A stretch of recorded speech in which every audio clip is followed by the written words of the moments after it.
दिल्ली विधानसभा चुनाव का बिगुल बज गया, साथ ही मिल्कीपुर में भी चुनाव 5 फरवरी को कराया जाएगा।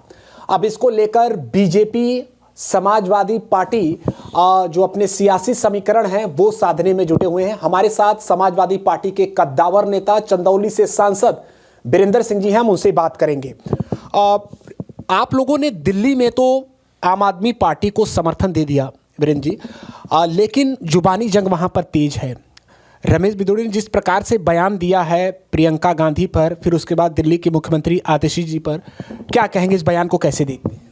देखिए, भारतीय जनता पार्टी किसी भी मुद्दे को उसका ध्यान भटकाने के लिए डाइवर्ट करने में विशेष योग्यता प्राप्त की है। वहाँ पर भारतीय जनता पार्टी को कहने के लिए कुछ नहीं है। विकास के नाम पर कोई चर्चा नहीं कर सकती। एक भी काम जो भारतीय जनता पार्टी दिखा नहीं सकती। उनके जितने सांसद हैं वहाँ के दिल्ली के, वो दिल्ली के सांसद पब्लिक के बीच में जा नहीं सकते। तो ऐसी परिस्थिति में उनको ऐन वक्त पर अपने सांसदों को बदलना पड़ता है।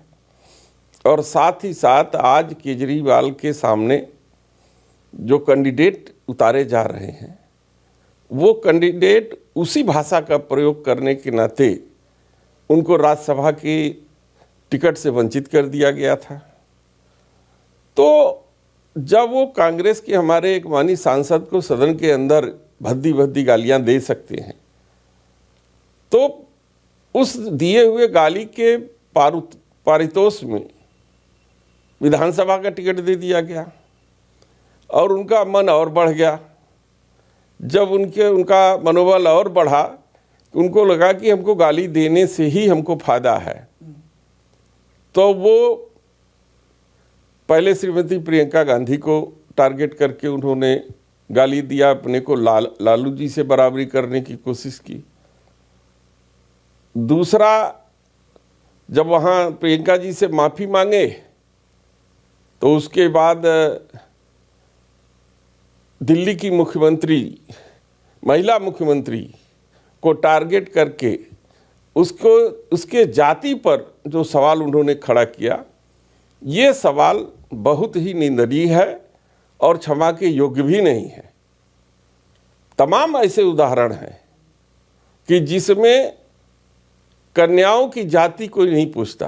कन्या जिस जाति से आती है और जिस जाति में ब्याही जाती है, सरनेम उसी जाति का उसके पास होता है।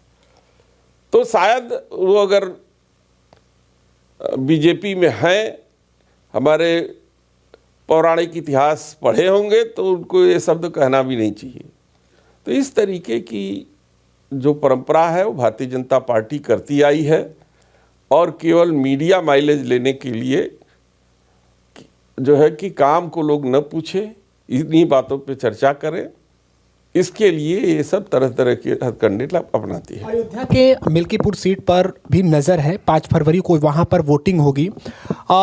ये आप लोगों के लिए भी एक बहुत बड़ी मैं ये कहूँगा कि प्रतिष्ठा की बात होगी, क्योंकि बीते लोकसभा चुनाव में एक शानदार प्रदर्शन रहा और उसको दोहराने की बात हो रही है। वहाँ पर राम लला के प्राण प्रतिष्ठा का जो एक वर्षगांठ है वो भी पूरा हो रहा है, एक आयोजन भी किया जा रहा है। तो बीरेंद्र जी, क्या लगता है कहीं ये आयोजन का लाभ तो भारतीय जनता पार्टी नहीं ले लेगी? देखिए, अयोध्या के राजा राम लला जी ने उनका बिना साहित्य के, बिना किसी असमय में, बिना निर्मित हुए भवन में, उस मंदिर में प्राण प्रतिष्ठा कराने की सजा तो दे दिए है। अब रह गई मिल्कीपुर की। अब मिल्कीपुर का चुनाव है, वो आपने देखा कि किस तरीके से एक तरीके से चुनावी चौरस बिछा करके, जैसे महाभारत में एक तरफ भगवान श्री कृष्ण थे, आप समझ सकते हैं कि भगवान श्री कृष्ण से बलि कोई था नहीं जी, एक तरफ जो भगवान ही है। और उस युद्ध को जीतने के इच्छा शक्ति को छल से जीतने की जो कला कौरवों के द्वारा की जा रही थी, चौरस बिछा करके पहले तो वनवास भेज दिया। तो ये जो चौरस बिछा करके जो है जीतने की कोशिश कर रहे हैं, ये जीतना जो है उनके लिए संभव नहीं है। जनता समझ चुकी है और जैसे अयोध्या में जवाब दिया है वैसे ही मिल्कीपुर में भारतीय जनता पार्टी को जवाब मिलेगा। यानी श्री कृष्ण जी की भूमिका में आपके नेता अखिलेश यादव जी होंगे मिल्कीपुर में? देखिए, जैसे भगवान राम के वंशज के रूप में एक एक क्षत्रिय समाज का बच्चा है, क्योंकि राम का डीएनए में उसके डीएनए में कोई फर्क नहीं है, वैसे भगवान श्री कृष्ण के डीएनए में और हमारे नेता के डीएनए में कोई फर्क नहीं है। अंतिम सवाल, प्रयागराज महाकुंभ जब शुरू हुआ तो उसमें पहले किसी के एंट्री की जाने की बात शुरू हुई, उसके बाद फिर अब जो चर्चा है वो निमंत्रण पत्र को लेकर है। इसके अलावा भी वहाँ से कई ऐसी बातें आ रही हैं। आप इस पूरे आयोजन को कैसे देखते हैं? देखिए, आप लोग समाचार बनाते कैसे हैं? हमसे सवाल है। मैं कह रहा हूँ, सवाल खड़ा कर रहा हूँ। आप को इम्पोर्टेंस मीडिया में के लोग कैसे विषयों को देते हैं कि कुत्ता ने आदमी को काट लिया, ये तो आम घटना है, आप उसकी चर्चा मीडिया पर कहीं नहीं दिखाएंगे। लेकिन आदमी ने कुत्ते को काट लिया, ये चर्चा का विषय बन जाता है। तो भारतीय जनता पार्टी चर्चा में बने रहने के लिए इस तरीके की बात करती है कि हम उसमें आस्था के सवाल पर भी कह देती है कि हम धार्मिक धर्म के किसी अन्य धर्म के लोगों को प्रवेश नहीं देने दिया जाए उसमें। लेकिन भारतीय जनता पार्टी के तमाम मुख्यमंत्रियों ने जयपुर में जा कर के हमारे वह मज़ार पर जो है अजमेर शरीफ में गरीब नवाज के मज़ार पर चादर चढ़ाई है। तो ये दो अर्थी बातें कैसे चलेगी? आप सीधी सीधी बात करो, ठीक है।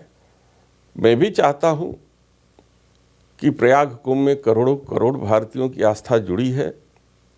किसी भी तरीके का कोई जो है कि घटना दुर्घटना न हो, यह हर भारतीय के मन में इच्छा है, रहती है।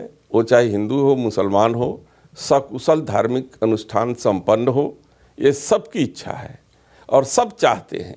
इसलिए आपने देखा होगा कि इससे पहले भी पता नहीं कितने कुंभ जो है कि अयोध्या में लगे, इलाहाबाद प्रयागराज में लगे, लेकिन कभी आपने नहीं सुना होगा कि करोड़ों लोग आए, कोई अप्रिय घटना एक दूसरे की भीड़ के कारण वहाँ हुई है।